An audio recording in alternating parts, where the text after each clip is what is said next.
Welcome to our NYSCHP membership engagement video. My name is Jamie Chin Han, and I'm with the New York State Council of Health and Pharmacists President, Dr. Angela Cheng Lai. Hi everyone, welcome. Thank you for having me today. Oh, absolutely. Thank you for coming. Of course. And today we're going to talk about well-being and resilience and also reflection. Yeah, that is a very important topic. Definitely. Yeah. So Angela, can you tell me what your well-being and resilience means to you? I think it means that I'm always able to maintain some peace and joy. I know that if I'm way too busy doing way too much than then I would feel very anxious, and that's not a good feeling. So if I'm able to, remain peaceful and have joy, then I know that I'm having some sort of balance in my life. Definitely. And how do you incorporate family into your work-life balance? Yeah, sometimes it's hard because you have like one project and the next project and then the next project at work, and sometimes you just kind of get carried away with work. But what I try to remember is that family is the most important. No matter how busy I am, if there's a family activity, I always do my best to attend. So I would say that you really have to schedule in family time and make that to be just as important as any of your work meetings. Definitely. Yeah. And along with family, what are some of your non-negotiables? I would say that definitely sleep. Now that I'm getting older, it's harder to get like maybe 7 hours of straight sleep, but I would say that I do my best to maybe eat healthy, exercise, have some quiet time in the evening so that I can sleep at a good time, and also get enough rest for the night. So I find that sleep is very important, and also exercise. I would like to get like maybe 3 times of at least 60 minutes worth of exercise, like 3 times a week, but sometimes that could be difficult. So what I try to do is, let's say if I'm walking to work from the parking lot, I would really try to enjoy my walk, even from the parking lot to work, and then maybe to work, back to the parking lot.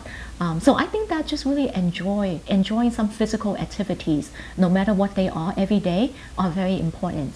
Yeah. And you've also mentioned you like rollerblading? Yes, I love to rollerblade. I love to skate.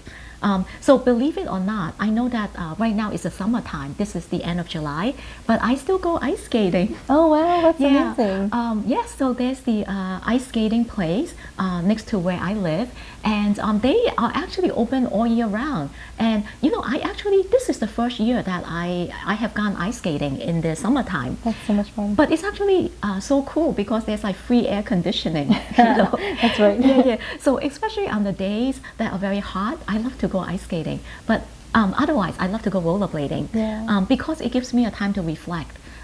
No matter how maybe stressed I am, skating is a way for me to just have some quiet time and reflect on what's happening in my life. So I really appreciate that time. That's great. That's Yeah. great to know. That's so much fun. Thank you. Yes. Yep. By the way, I actually learned to rollerblade when I was a resident many years ago. How many years? Like actually 29 now, come to think of it. So at that time, rollerblades came out. And I thought, I should try that. So one day I just took off, and then I went to Central Park to rollerblade with a colleague. And that's how I started. Well, I'd like to say that I played hooky for one day, but it was actually a legitimate day off. So I can't really say I played hooky, but it was really worthwhile. That's fun. Now it's a long life hobby. Yeah, yep, yes, absolutely. That's great. And what's something you wish you knew earlier? Yeah, something that I wish I knew earlier.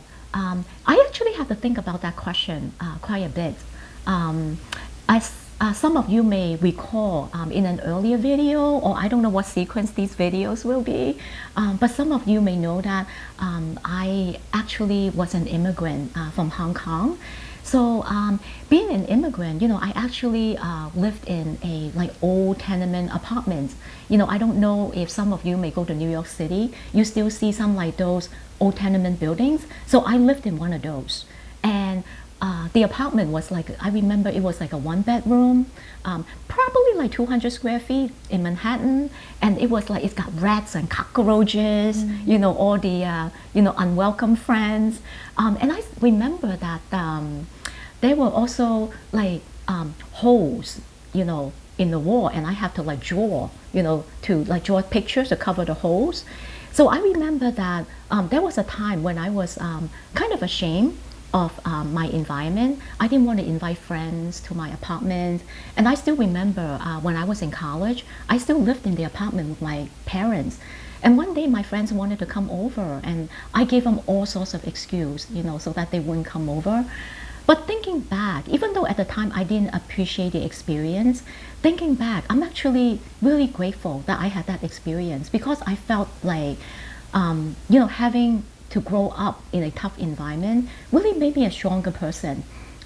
So if I could do things over again, I would definitely invite my friends to my apartment, because that's actually something that I'm very proud of right now, looking back. So I think that if I can tell my younger self, oh boy, like 40 years ago, I would say be proud of who you are. No matter what your circumstances, as long as you do your best and you have the determination and you have the drive, you can get out of it. A bad circumstance can only make you a better person. So always be joyful, always be appreciative of the challenges that you face in life. Yeah, for sure. I think that's a great message. Yeah, thanks. Yeah. And along with that, what are some two challenges, let's say, that you've had that you've overcome, and what did you learn from that? Yeah, well, that's great too. So one challenge was actually to learn to speak English well. So I was born in Hong Kong, which was a British colony. So theoretically, I was born British, but still, growing up in Hong Kong, we spoke a lot of Chinese. And so, even though I learned English as a child, but I didn't feel like 100% comfortable with it. And then when I came to America, when I was 10 years old, I was actually put into bilingual classes, and that really didn't help me with learning English as like a native person to speak really well. So I think that it took me until I was in high school. I went to a special high school called High School of Music and the Arts. So at that school, we didn't have a lot of Chinese people. So that's why then I was forced to speak English. So that's when I really learned. And then when I got to college and then to pharmacy school, I realized that, wow, if I want to be successful as a pharmacist, I better learn how to write well.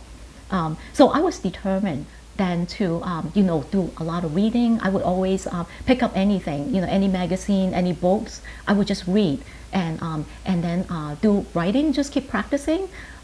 So I ended up, having a very good career as a writer, and I'm also an editor for a cardiovascular journal. So I would say that that was definitely one challenge that I had to overcome, that my fear of not being perfect in a language. But at the same time, I had a goal. I know that I wanted to be successful, to be a successful writer. So I did everything that I could to learn about the language. And till this day, I must say that I still have a little fear about speaking because it's not my native language. So I always worry, what if I'm not as eloquent? What if I don't speak as well as a native person? But I learned that, it doesn't matter. Yeah, maybe my packaging isn't perfect, but I know that my genuine heart is there. So I'm blessed that a lot of times people can, kind of overcome, that imperfect packaging and see my true self and be able to accept me the way I am. That's great. Yeah, thank you for sharing. Yeah, thank you. So that was actually one challenge. Wow, that took a long time for one challenge. I think my second challenge was when I was trying to get promoted from assistant professor to associate professor. So I remember at the time I was given a long list of requirements. So in order to be promoted, I had to have so many publications, so many lectures, and be recognized, regionally, and just like a whole long list of requirements. But one of the things that really stumped me was being recognized regionally.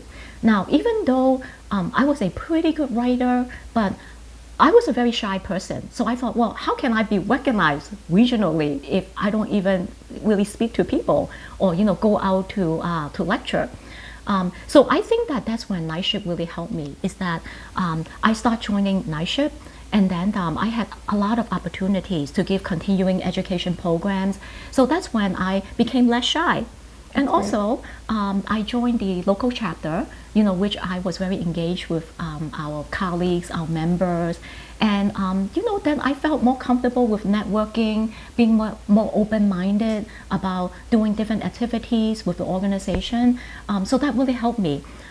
So I would say that, yes, even though there was a long list of requirements to become associate professor, but just being open-minded and joining organizations like NYSCHP and networking, that really helped me to overcome that challenge. That's amazing. And it's really boosted your career. Yes. Yep. Yeah. Yeah. Like you had so many opportunities to work with great people, collaborate, Absolutely. have mentors. Absolutely. And you mentor yourself. Yes, absolutely. And I am so grateful. And so for those of you folks out there who may be maybe up for promotion, working to get a promotion, I just want you to know that we have a lot of mentors within our organization who will be very happy to help you and will be very happy to see you be successful. So we are a very caring organization.